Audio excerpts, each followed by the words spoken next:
Imagine a 50-year-old janitor with a secret that could change everything. The day had started like any other for Rosa. She arrived early at the towering glass and steel headquarters of Valente, her footsteps echoing in the empty hallways. At 50, Rosa was a fixture of the building. Everyone knew her as the janitor, who always greeted them with a warm smile, even though most of them barely noticed her. She wore her usual navy blue uniform, her hair tied back in a neat bun, and her cart of cleaning supplies rattled softly as she pushed it down the polished marble floors. Rosa took pride in her work. She liked the quiet hours before the office buzzed to life. She'd been cleaning these halls for almost 2 decades, her steady presence blending into the background of busy lives. She'd grown accustomed to being invisible, and in a way, she preferred it. After all, she had her own reasons for staying in the shadows. That morning, the office was already stirring with an unusual tension. Rosa noticed it in the hurried footsteps, the clipped conversations, and the worried looks exchanged across desks. She paused by the elevator, listening to snippets of anxious chatter. The CEO's system just crashed. He's in the middle of an investor call, one young man whispered to his colleague, eyes wide with alarm. He's going to flip out, the other replied, shaking his head.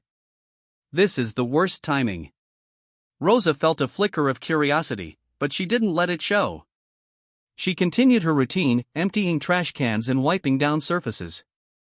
She knew better than to get involved in the corporate dramas that played out on the 27th floor. She was just the janitor. Or at least that's what everyone thought. Hook 1, could this unnoticed janitor hold the key to a corporate crisis? As she polished the conference room windows, she caught a glimpse of the CEO, Mr. Lawrence, pacing furiously in his office. His face was red, his gestures sharp and agitated. Outside his door, a young assistant hovered nervously, clutching a tablet to his chest. Rosa watched for a moment, then moved on. She had learned over the years that no matter how important someone thought they were, they all left the same coffee stains on their desks. She found a kind of peace in that simple truth. But as the minutes passed, the tension in the air thickened.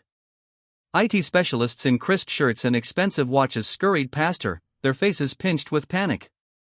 Rosa paused at the breakroom doorway, her mop still in her hand as she watched a group of them gathered around a laptop. It's a complete lockout, one of them said, his voice tight. We've never seen anything like this before. It's like the system is fighting back. Can you fix it? Another demanded. We're trying, he replied, his fingers flying over the keys. But it's encrypted in a way that doesn't make sense. This isn't just a crash. It's a deliberate hack. Rosa's eyes narrowed. A deliberate hack. She hadn't expected that. But she also knew better than anyone that systems, like people, often had hidden vulnerabilities. She had learned that lesson long ago. She thought back to the life she'd left behind, to the years she spent hunched over circuit boards and codebooks, her mind alive with possibilities. Before life had swept her into a different path, she had studied computer engineering at a small college in the city. She'd loved the elegant logic of it all, the way pieces fit together like a puzzle waiting to be solved. But dreams don't always survive reality, and she had set aside her ambitions to raise her son alone when his father disappeared without a trace. The memory of those years was a quiet ache she carried with her every day. She never told anyone at Valente Tech about the person she used to be. Here she was, Rosa the janitor, reliable, invisible, safe. She turned back to her cleaning cart, dipping her mop in the bucket, but her mind was already ticking through possibilities. She didn't have access to their systems, of course, but she understood how these things worked. And if the specialists were at a loss, maybe, just maybe, she could help. She moved on to the executive floor where the tension was even thicker. Phones rang, people whispered in corners, and the air was charged with fear. Rosa worked quietly, but she couldn't help noticing the desperate energy that buzzed in the hall. At the end of the corridor, she paused outside the CEO's office. She could hear him shouting. "We're about to lose the biggest deal of the year because of this," he barked. "Do whatever it takes to get it back up now." The young assistant outside the door caught Rosa's eye and offered her a small, nervous smile. Rosa gave a reassuring nod in return. She knew that assistant, Mark. He was one of the few who actually remembered her name as she resumed mopping. Rosa's mind drifted back to the nights she'd spent in her tiny apartment, tinkering with old computers she'd rescued from the trash. She'd never lost her love for the dance of numbers and logic, even if the world had told her she didn't belong in it anymore. Those nights had been her own private rebellion against a world that had decided she was only ever going to be a cleaner. A commotion in the hallway snapped her out of her thoughts. The IT specialists were arguing now, their voices rising. "I'm telling you, we're out of options," one of them said, his voice cracking with frustration. Whoever did this knew exactly what they were doing. Rosa set her mop aside. Her heart pounded in her chest, but her face remained calm. She knew she should stay out of it, but something inside her wouldn't let her. She couldn't bear to watch them struggle when she could see the path so clearly in her mind. Taking a deep breath, she approached the group. "Excuse me," she said softly. They all turned to stare at her as if she had spoken in another language. Rosa swallowed her nerves and said, "I know I'm just the janitor, but I used to know a bit about computers. Maybe I can help." The IT lead, a man with slick back hair and expensive shoes, gave a short, incredulous laugh. "With all due respect, ma'am, this is way beyond your pay grade." Rosa nodded understanding. "I know, but maybe just let me try. It won't cost you anything to let me look." For a moment there was silence. Then Mark stepped forward, his voice trembling. "Let her try," he said. "We've tried everything else." The IT lead hesitated. Then finally, with a resigned sigh, stepped aside. Rosa walked forward, her hands shaking slightly as she looked at the laptop screen. And as she stood there, surrounded by doubt and disbelief, she felt something she hadn't felt in years, a spark of possibility, the quiet thrill of knowing she might just have the answer everyone else had overlooked. Hook 2. Will Rosa's hidden skills save the day or fail under pressure? Rosa took a steadying breath and slid into the chair before the laptop, feeling the weight of every pair of eyes in the room. Her hands hovered over the keyboard, trembling for a moment before she set her jaw. She quickly scanned the screen, her mind parsing lines of code and error messages that would have once been intimidating, but now seemed like an old language she still understood. The IT lead hovered over her shoulder, clearly skeptical. But Rosa shut out the noise. She focused on the familiar rhythm of command lines, of troubleshooting step by step. It all came flooding back to her. Those long nights hunched over second-hand computers, the thrill of finding solutions no one else could see. She began to type carefully, checking for patterns that didn't make sense. In that moment, she wasn't just a janitor. She was the woman she used to be, the woman she'd kept hidden for far too long. Around her, the room grew quiet, the tension thick with disbelief and curiosity. The CEO, Mr. Lawrence, paced behind her, muttering to himself as he glanced at the large screen displaying the company's critical metrics. Each number represented millions of dollars, and Rosa could feel the weight of that responsibility pressing down on her shoulders. She refused to let it crack her composure. She worked quickly, her eyes darting across the screen, cross-referencing files and logs, her brain ticking like a well-oiled machine. She could see the hidden pathways of the hack, could sense the malicious code woven like a spider's web across their system. She whispered to herself as she traced the threads of the breach, her voice barely audible above the hum of fluorescent lights. "I see you," she murmured. "I see what you're trying to do." She wouldn't let this system fall. Not on her watch. Mark, the young assistant who had believed in her, stood at her side, his breath held as he watched Rosa work. "Can you really fix it?" he whispered. Rosa didn't look up, but she nodded once, a quiet confidence settling over her. Her fingers moved faster now, pulling up command prompts and system logs.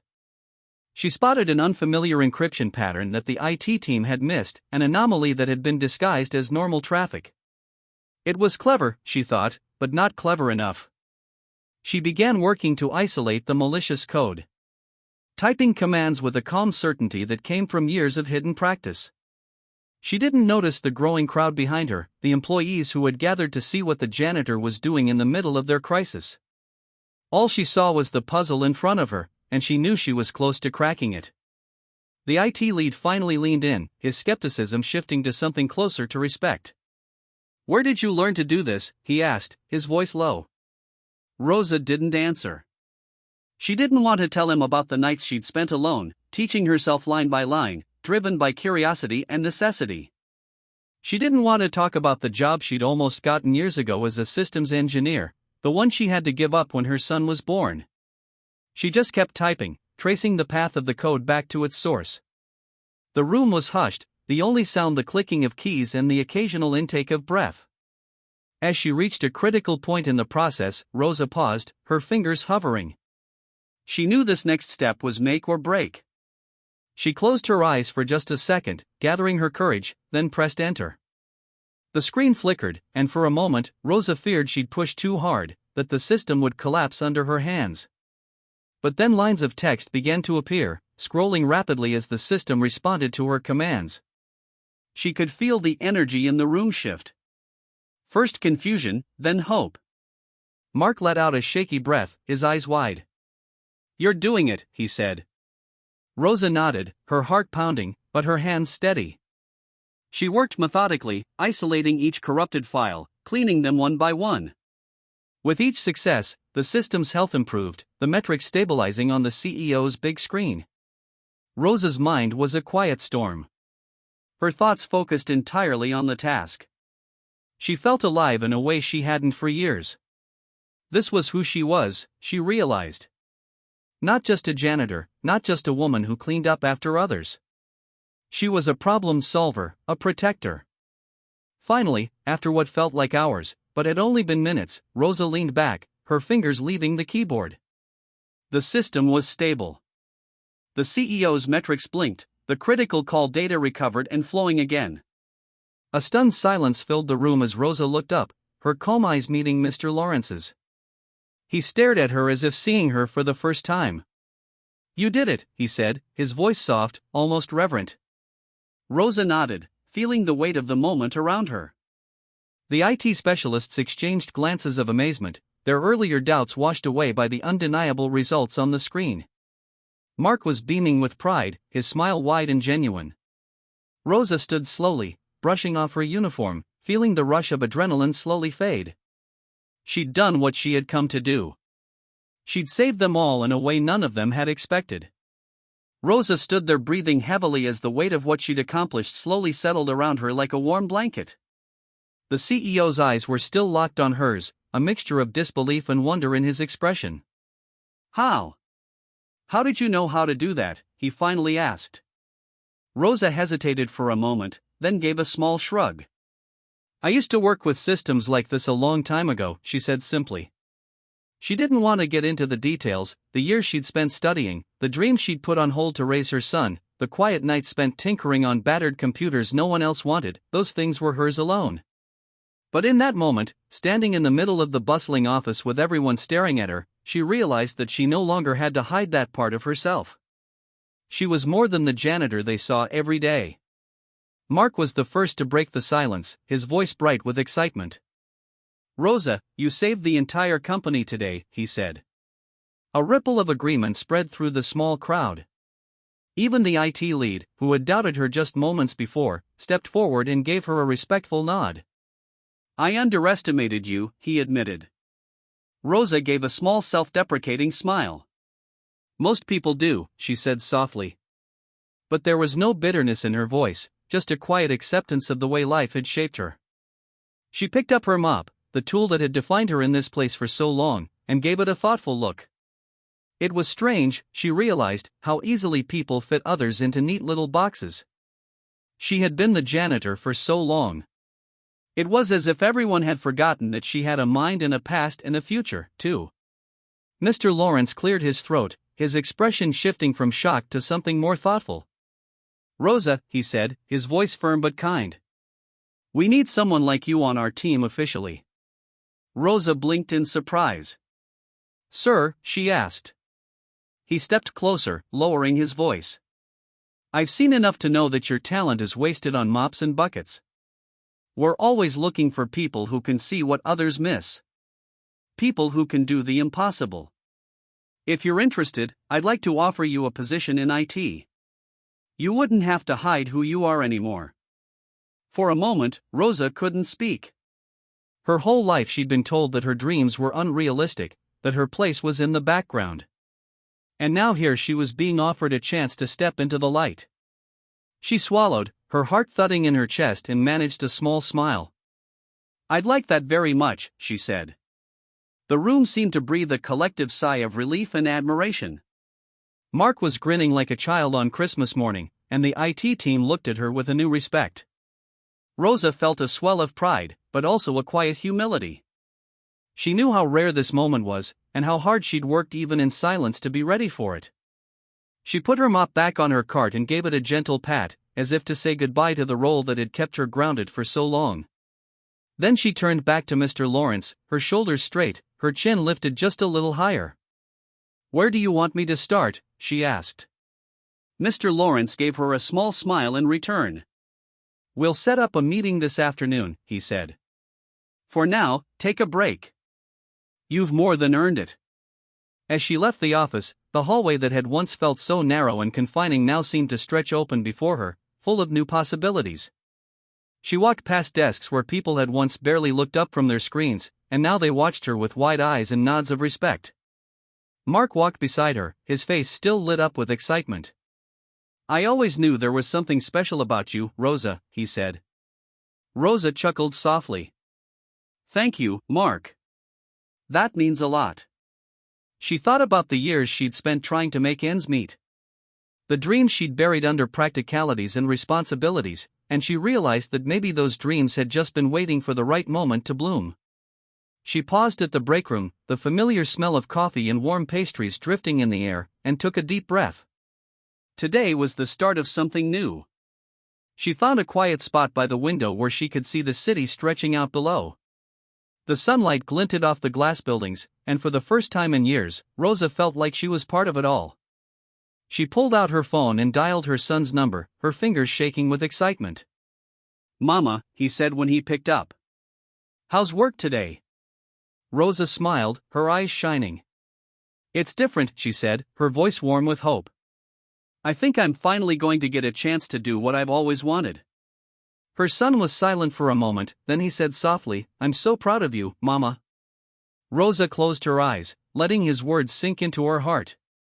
"Thank you," she whispered. She ended the call and slipped the phone back into her pocket. Outside the window, the world felt wide and waiting, and she was finally ready to meet it. Real story.